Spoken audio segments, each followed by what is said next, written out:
샬롬, 반갑습니다. 기쁨의 50일 기간 4월 26일 금요일 새벽 하나님께 올려드립니다. 함께 찬송가 407장 부르십니다.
오늘 말씀은 고린도후서 11장 28절에서 33절, 28절부터 33절까지입니다.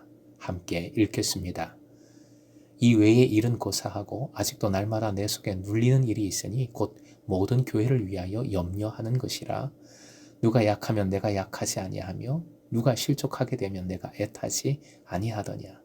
내가 부득불 자랑할진대 내가 약한 것을 자랑하리라. 주 예수의 아버지 영원히 찬송할 하나님이 내가 거짓말 아니하는 것을 아시느니라. 다메섹에서 아레다 왕의 고관이 나를 잡으려고 다메섹 성을 지켰으나 나는 광주를 타고 들창문으로 성벽을 내려가 그 손에서 벗어났노라. 오늘의 기도 제목, 사랑하여 약해지게 하소서. 사랑하여 약해지게 하소서. 28절 어마어마한 고생 목록을 열거한 후 바울 사도는 그 외의 것도 많음을 시사합니다. 그리고 놀라운 고백을 이어서 합니다. 모든 것보다 더 그리고 날마다 눌리는 것이 있다고 합니다. 즉 그 어떤 수고나 고생보다도 바울 사도가 사도로서 마음을 썼던 것은 교회와 교인들에 대한 염려였습니다. 그가 얼마나 교회를 위해 염려하고 마음을 썼는지는 비교적 짧은 기간 동안 고린도 교회에서 적어도 4차례나 진지하게 편지를 써 보냈다는 사실에서 엿볼 수 있습니다. 무엇보다 주목할 것은 교회를 위하여 염려하는 것에는 무슨 교회 건물이나 어떤 사역이나 이런 것보다 교인들, 그 사람, 그 영혼 자체에 집중하고 있다는 것을 우리는 꼭 기억해야 하겠습니다.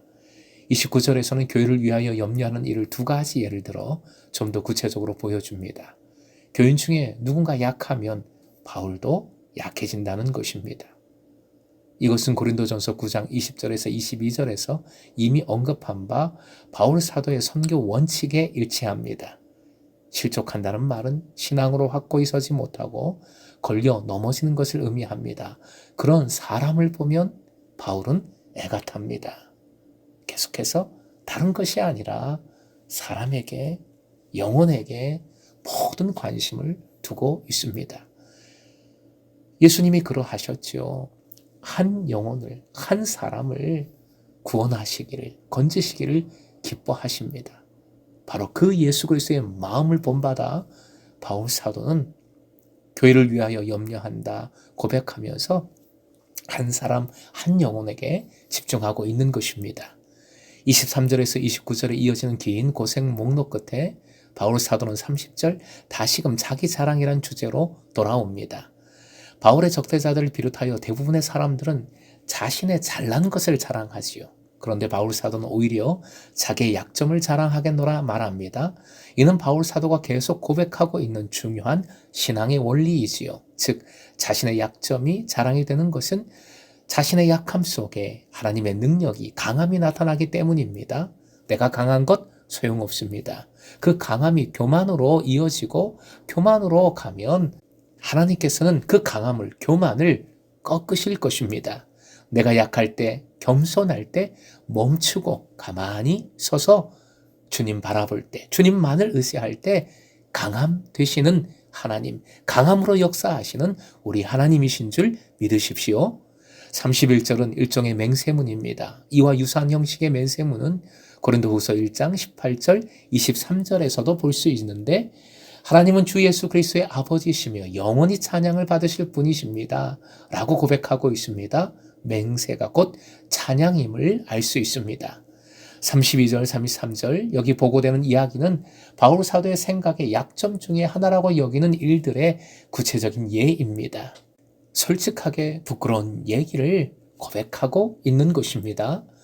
즉 바울 사도가 다메섹에 있을 때 아레다 왕의 총독이 그를 잡으려고 다메섹의 성문을 지키고 있을 때 성벽의 창문을 통해 광주를 타고 무사히 도망쳐 나온 일을 전합니다.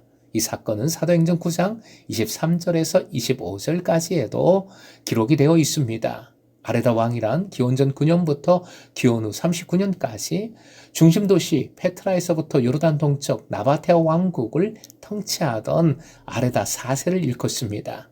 다메섹 자체는 로마의 통치하에 있었지만 상업지역으로서 나바테아 사람들이 자체 내에 수호범까지 두고 지키던 장소였습니다. 바울 사도가 도망을 칠 때 사용한 광주리는 원래 먹을 것, 식품 같은 것을 성 안으로 운반할 때 사용하는 것이었습니다. 이걸 타고 도망쳐 나온 것입니다. 부끄러운 창피한 이야기지요. 바울 사도가 이 에피소드를 이야기하는 것은 사도로서 겪었던 여러 가지 어려움 중에서 잊지 못할 초기의 경험이었을 것이고 또한 매우 극적인 경험이었기 때문에 솔직히 이런 이야기를 전하고 있습니다. 사랑하는 금성의 제자 여러분, 더 사랑하는 쪽이 약하다는 말이 있지요. 부모가 자녀를 이기지 못한다는 것도 사랑하기 때문이라는 말에 다름이 아니겠습니다. 복음의 핵심 바로 사랑입니다. 상상을 초월하는 방법으로 예수님은 낮아지셨습니다. 사람의 몸으로 종의 모습으로 죽기까지 섬기셨지요. 그 누구보다 가장 연약한 모습으로 십자가를 지셨습니다. 그리하심은 바로 우리를 사랑하시기 때문이지요. 성육신의 사랑으로, 십자가의 사랑으로 우리를 동정하시기 때문입니다. 공감해 주시기 때문입니다. 진정한 동정은 내 우산을 씌워주는 것이 아니라 함께 비를 맞는 것이라는 말이 있습니다. 바로 그렇게 예수님은 우리를 동정, 공감, 사랑해 주셨습니다. 바로 그것이 복음이지요. 내가 사랑하는 그 누가 약해지면 나도 어떻게 됩니까? 약해집니다. 내가 사랑하는 그 누군가가 실족하면 나도 실족하게 됩니다. 교회를 위한 염려가 있습니까? 그런 약해짐이 있습니까? 약하고 실족하는 이들 때문에 마음이 눌리고 괴롭습니까? 금성의 제자들이 바로 이런 사랑, 복음의 삶을 더욱 살아갈 수 있기를 소망합니다. 사랑하여 약해지기를 기뻐하기를 소망합니다. 그것은 약한 것이 아닙니다. 가장 강한 모습이 되는 줄로 믿습니다. 가장 강하다는 것은 복되다는 것입니다. 가장 약한 그 모습에 주님께서 반드시 복 주시는 줄 믿습니다. 그 마음에 주님은 하늘의 기쁨을 주시는 줄 믿습니다. 오늘도 두려움과 떨림으로 겸손히 사랑하고 사랑하여 주님의 영광과 기쁨을 함께 전하고 누리는 금성의 제자 되시길 주님의 이름으로 축원드립니다.